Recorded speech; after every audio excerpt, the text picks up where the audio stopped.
Jó napot kívánok! Szeretettel köszöntök mindenkit. Köszönöm, hogy eljöttek az Európa Kiadó hagyományosnak mondható rendezvényére.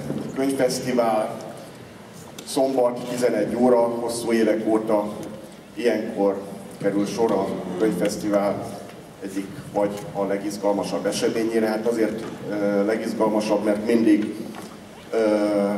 különleges, nagy, izgalmas írót fogadunk ilyenkor, gyakran a nagydíjast.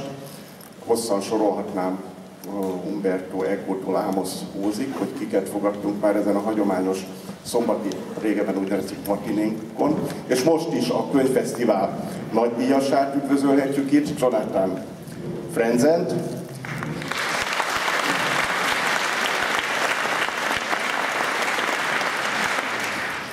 Nyilván sok mindent tudnak már róla, hiszen az elmúlt napokban már lehetett találkozni vele, rengeteg interjú készült vele. Nyilván azt is tudják, hogy az Európa Könyvkiadó a 3 nagy regény, a javítások, a szabadság és az erős rengés után most az önéletrajzi elbeszélés, vagy ha úgy tetszik, esszé kötetét adta ki, Diszkomfortzónát. Elsősorban erről a magyarul vadonatúj könyvről folyik majd ez a beszélgetés, de sok minden másról is nyilvánvalóan. Én nem is szaporítanám tovább a szót, úgyhogy a beszélgetést Veiszer Alinda vezeti, úgyhogy rögtön át is adnám neki a szót. Köszönöm szépen. Köszönjük szépen a szót.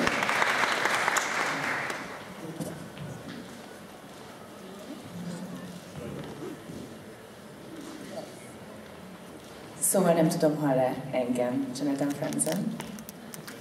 Oké, ezért. Szóval azon gondolkodtam, hogy talán érdemes onnan kezdeni, hogy aki most találkozott önnel a beszélgetésünk előtt látta, hogy szükség volt egy pár percre, leült egy picit, hogy ez a relaxálás, ez minden nagy fellépés előtt jellemző, vagy csak most már elfáradt?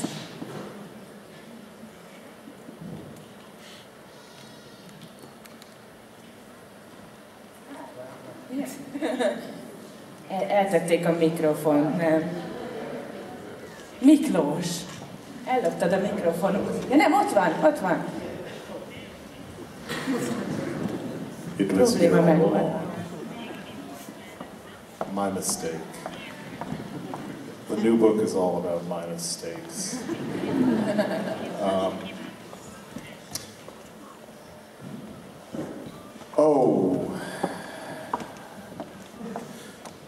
Yes, I do like to sit by myself before I go on stage.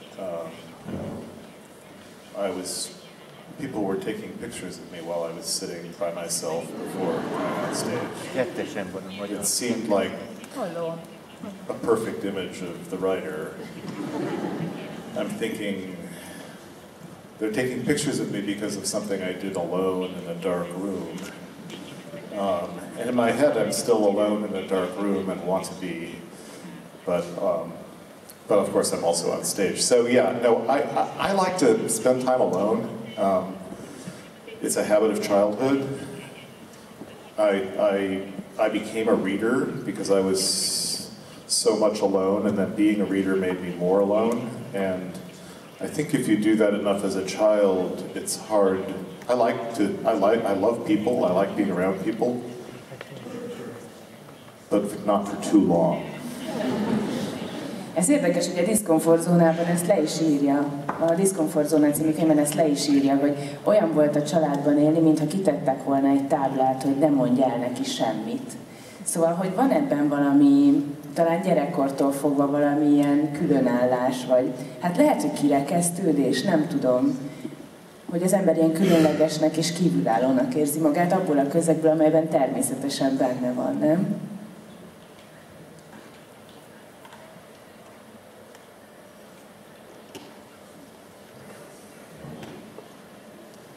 Yeah.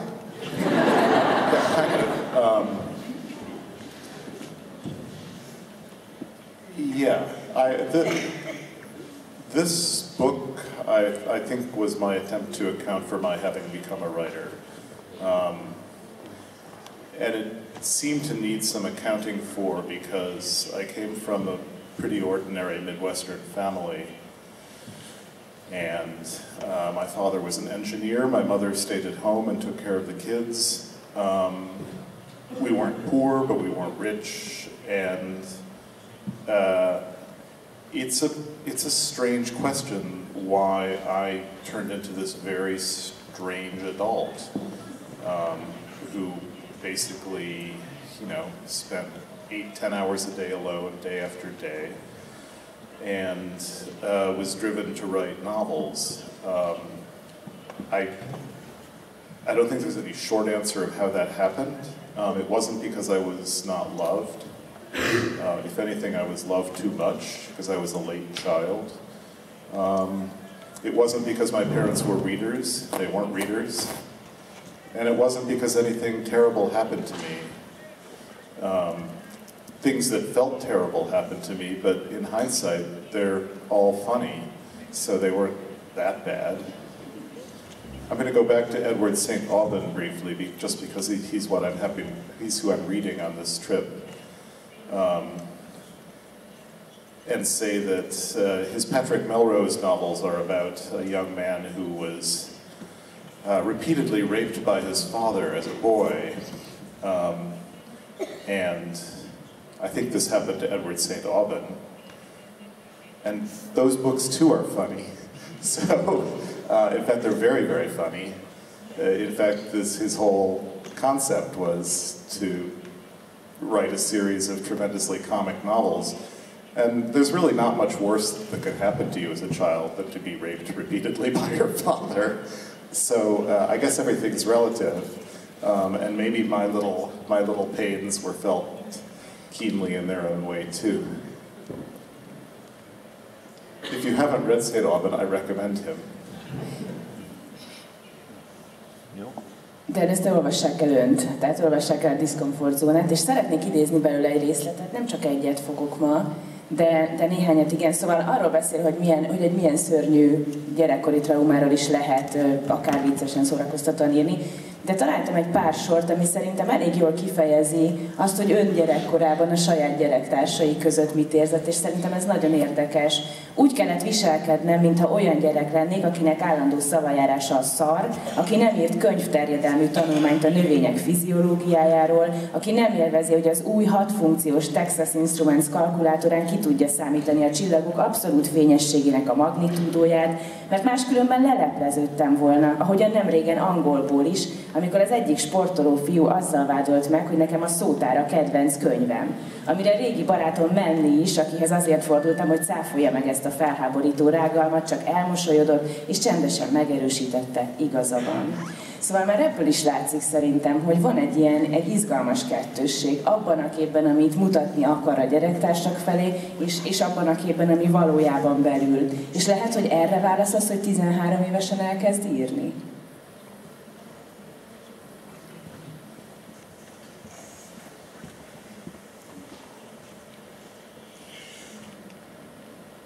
Yeah, my whole childhood was about concealment.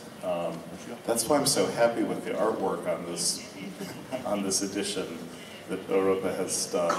It looks like a guard tower at a prison camp, and there is no prison camp really in the book, but.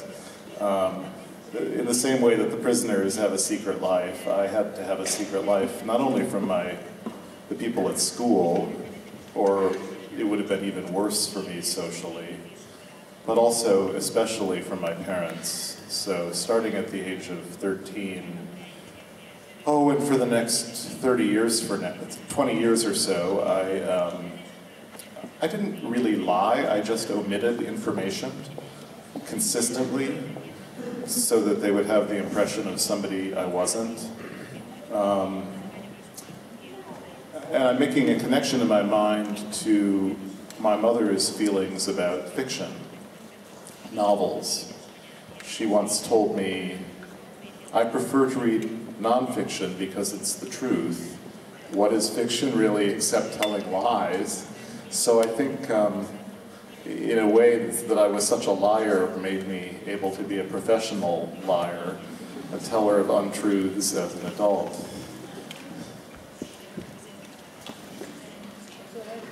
Does that make sense? Yes, absolutely. És mikor mondta meg neki egyébként, hogy írni kezdett? Tehát mikor mondta el neki, hogy az szerinte hazugságnak tartott szép irodalom foglalkoztatja? Oh, I started to break the news in high school, but it wasn't very welcome. So I continued to pretend to be a young scientist until college, and finally, I think it was the end of college, I said this was what I was going to do, and my mother in particular was extremely resistant. I thought this made her a bad mother. Now I think this made her a very good mother, because it's nice to have resistance from parents. I feel some pity for today's children whose parents are so supportive of whatever they do. It's a terrible thing to do to a child. Tell them that no matter what, it's a great thing. I consistently heard, no, this is the wrong thing, this is a terrible thing. So I had something to prove.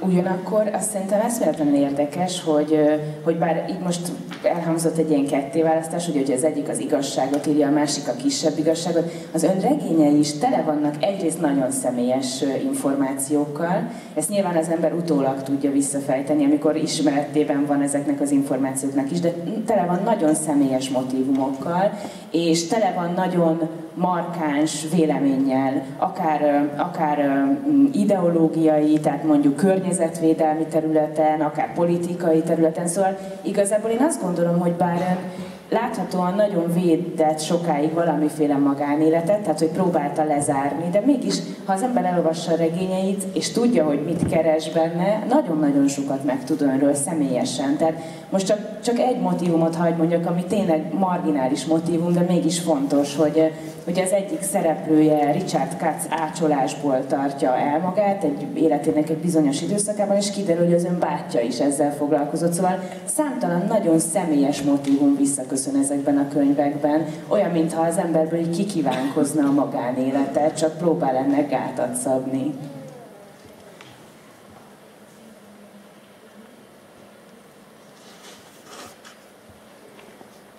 I think that's an interesting point. Going back again, my publishers would like me to talk about the new book, the one that's in stores. So going back again to the Discomfort Zone, I wrote it after the corrections had been a big success in the United States, and no one had ever paid attention to me before, and suddenly everyone not only paid attention to me, but if you looked online or in newspapers, you had the sense that people thought they knew very well who I was. And it was one thing as a 13-year-old to pretend to be somebody I wasn't. I wanted people to have the wrong idea about me. But as a 40-year-old, it didn't feel so good. So part of what I was doing was saying, well, let me tell you what I'm like with this book.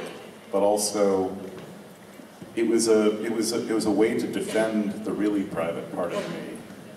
By putting out fairly private stuff, it was like, okay, here's this barrier of private facts, and now I can have a really private life behind it. And I think that's still true.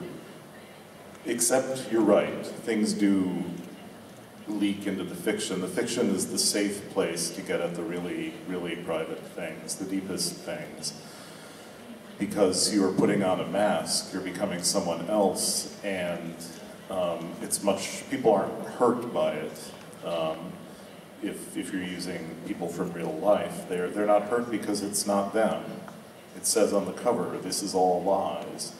Essentially. That's when you put novel on the cover, it means it's a made-up story, it's not real, which is very, very liberating. It's the paradox of fiction writing, that you can actually tell much more dangerous truth in a relatively safe way. I have no idea if I'm making sense. It's 5 in the morning in New York. So I feel like I may be possibly having a sleepwalking experience being on stage here. I just got here 2 days ago. De tudja, csak még egy gondolat ehhez a kérdéshez az, hogy a Guardian újságírójának azt mondta a Peti és fia kapcsolatról, tehát egy anya-fiú kapcsolatról, ami megjelenik a Szabadság című regényben, hogy az már annyira belső kérdéseket feszegetett, hogy egy bizonyos ponton elgondolkodott, hogy egyáltalán megírható-e, mert annyira személyes lenne, amit ír bele.